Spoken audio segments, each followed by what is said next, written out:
Selamat pagi Bapak Adri, selamat pagi teman-teman. Kami di sini dari kelompok 4 akan menjelaskan tentang administrasi pelaporan pajak di Indonesia ini praktis atau rumit dan mencari data dan gambaran berapa dan bagaimana tingkat kemudahan pelaporan pajak di dunia serta mencari informasi bagaimana cara pelaporan pajak di Indonesia.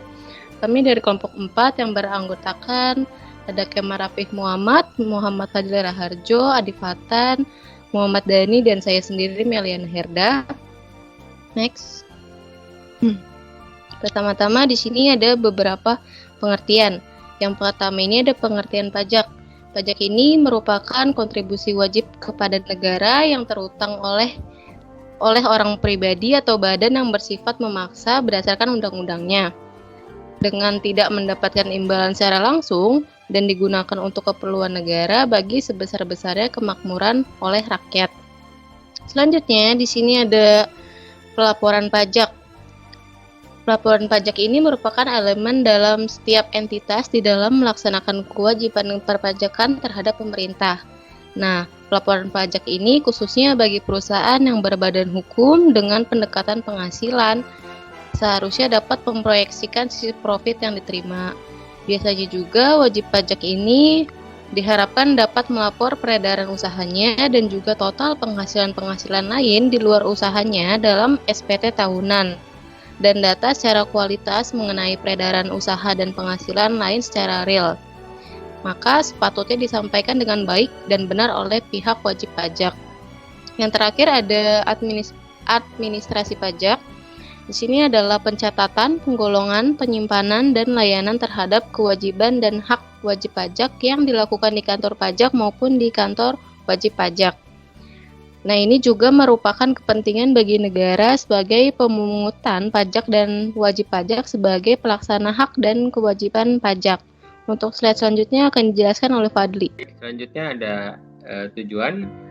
Elemen utama dalam setiap kewajiban perpajakan selain pembayaran pajak adalah pelaporan pajak. Pelaporan pajak dilakukan secara berkala oleh wajib pajak atau perusahaan berbadan hukum dengan pendekatan penghasilan dan perkiraan laba yang diterima. Selain itu, perusahaan diharapkan juga melaporkan hasil usaha dan penghasilan lain di dalam surat pemberitahuan SPT tahunan. Pelaporan pajak berkala memiliki tujuan awal pengawasan pajak yang akuntabel. Dalam proses menuju akuntabel, diperlukan pembenahan sistem data lokasi dan potensi yang valid. Data-data perpajakan ini sangat penting bagi Direktorat Jenderal Pajak dalam upaya meningkatkan keadilan yang merata bagi masyarakat melalui kebijakan yang ada. Slide selanjutnya.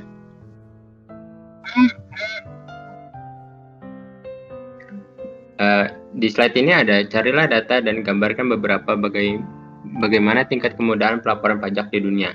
Nah, bagian ini akan dijelaskan oleh teman saya. Di sini kita ada data dan gambaran tingkat kemudahan pelaporan pajak di dunia. Beberapa negara di dunia ada yang menawarkan keuntungan finansial karena tidak membebankan pajak penghasilan kepada rakyatnya. Negara-negara tersebut umumnya enak untuk ditinggali, namun mengambil keuntungan dari hidup negara tanpa pajak tidak segampang yang dibayangkan.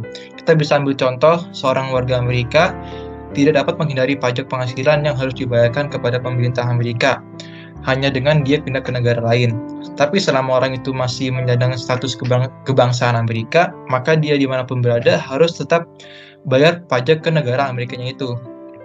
Satu-satunya cara untuk bebas dari pajak penghasilan adalah dengan melepaskan kewarganegaraan Amerika atau menjadi penduduk resmi di suatu negara yang tidak membebankan pajak penghasilan kepada rakyatnya. Tetapi tak satu pun dari kedua persyaratan itu mudah untuk dipenuhi. Kita di sini bisa lihat ada gambar highest corporate tax in 2020. Ini ada banyak negara yang memberikan pajak yang cukup tinggi kepada rakyatnya. Nah, di sini ada juga istilah bahwa organisasi yang bekerjasama dalam pembangunan ekonomi atau yang disingkat dengan OECD, yaitu sebuah kelompok antar pemerintah telah memfasilitasi negosiasi perpajakan global selama beberapa tahun terakhir. Data dari lembaga Think Tank Tax Foundation yang berbasis di Washington, OECD, dan juga konsultan KPMG memaparkan bahwa secara umum negara-negara di Afrika dan Amerika Selatan mengenakan tarif pajak perusahaan yang cukup tinggi dibandingkan di negara Asia ataupun di Eropa. Menurut data Banyak yurisdiksi pajak rendah adalah negara-negara kecil. Selain itu, ada 15 negara yang tidak membebankan pajak penghasilan ke rakyatnya, seperti Kepulauan Bermuda, Kepulauan Cayman, dan juga Virgin Britania Raya, yang secara luas disebut dengan tax haven. Kita bisa ambil contoh lagi negara Cina. Negara ini berhasil menerapkan reformasi pajak bisnis secara konsisten selama 15 tahun terakhir. Cina juga telah menerapkan banyak perbaikan pada sistem perpajakannya, seperti integrasi fungsi layanan pembayaran pajak melalui aplikasi pajak di seluler kita yang ditemukan pada tahun 2014. Next. Selanjutnya ada cari informasi bagaimana cara pelaporan pajak di Indonesia. Next. Sebagai bagian dari upaya pemerintah Indonesia dalam meningkatkan efisiensi pelaporan pajak di Indonesia, DJP telah memberlakukan peraturan No. per 02 PJ 2019 tentang prosedur penyampaian, penerimaan, dan pengolahan SPT. Pelaporan SPT dapat dilakukan dengan berbagai cara, yaitu secara online menggunakan e-filing, dikirim melalui pos atau jasa ekspedisi yang terdaftar ke kantor pajak, atau mendatangi kantor KPP secara langsung. Next. Ini ada tata cara bayar SPT pajak via online. Yang pertama harus dilakukan itu harus mempunyai email maupun nomor ponsel. Lalu yang kedua, meminta aktivasi electronic filing identification dengan mendatangi KPP terdekat. EFIN digunakan untuk mengaktifkan akun e-filing. Lalu yang ketiga, buka laman DJP online pajak.go.id dan buka email untuk mengaktifasi email baru, kemudian masukkan nomor NPWP dan password yang telah dibuat. Lalu yang keempat, pilih menu e-filing, pilih tab SPT, lalu pilih jawaban dan isi formulir. Lalu yang kelima, jika sudah klik kursor persetujuan dan ambil kode verifikasi yang dikirim melalui email maupun SMS. Lalu step yang keenam, buka kode verifikasi yang dikirim untuk dimasukkan ke dalam kolom kode pengiriman, kemudian Anda klik tab SPT. Lalu yang ketujuh, buka email Anda, pastikan Anda sudah menerima tanda terima elektronik SPT tahunan. Lalu yang terakhir, yang ke-8, simpan NPWP, nomor EFIN, password DJP online yang nantinya digunakan untuk melapor SPT tahun berikutnya. Secara sederhana, e-filing adalah layanan untuk lapor pajak online. Sebaliknya, e-billing adalah aplikasi untuk bayar pajak Anda secara online juga.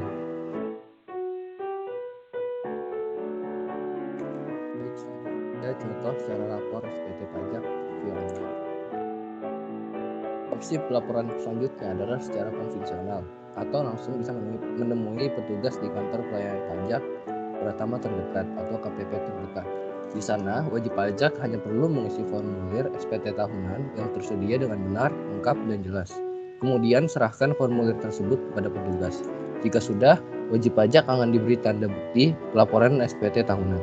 Simpan bukti tersebut jika sewaktu-waktu dibutuhkan kembali. Selanjutnya ada kesimpulan. Administrasi pelaporan pajak di Indonesia praktis atau rumit? Pelaporan pajak di Indonesia sudah termasuk praktis karena adanya website serta sistem online yang mempermudah seseorang untuk membayar pajak. Layanan pajak online tidak hanya berfungsi untuk memberikan kemudahan pelayanan dan transaksi terkait masalah perpajakan saja. Namun, hal ini juga dapat membantu negara untuk pengarsipan dan pengecekan ulang sebagai konfirmasi atas pajak yang sudah dibayarkan. Selanjutnya ada administrasi pelaporan pajak secara global atau dunia. Itu sudah termasuk mudah juga. Karena adanya perbandingan sistem pajak secara global, negara-negara yang telah mempermudah perusahaan untuk membayar pajak mereka, data baru tentang reformasi pajak menunjukkan negara-negara di seluruh dunia telah mengambil berbagai langkah lain untuk memudahkan kepatuhan terhadap kewajiban pajak. Seperti menurunkan frekuensi pengajuan dan pembayaran pajak dengan mengkonsolidasikan pajak atau mengizinkan pembayaran bersama dari beberapa pajak. Kemajuan yang paling menonjol dalam mempermudah pembayaran pajak terjadi di Eropa Timur. Moldova, Belarus, Ukraina, Kosovo, Dan Rumania termasuk di antara negara-negara yang paling berhasil dalam bidang ini selama 15 tahun terakhir. Pada 2013, misalnya, Rumania mengembangkan sistem elektronik untuk mengajukan dan membayar pajak, penghasilan perusahaan, pajak pertambahan nilai, dan semua kontribusi wajib tenaga kerja. Sekian dari kelompok kami, kurang lebihnya mohon maaf. Wassalamualaikum warahmatullahi wabarakatuh.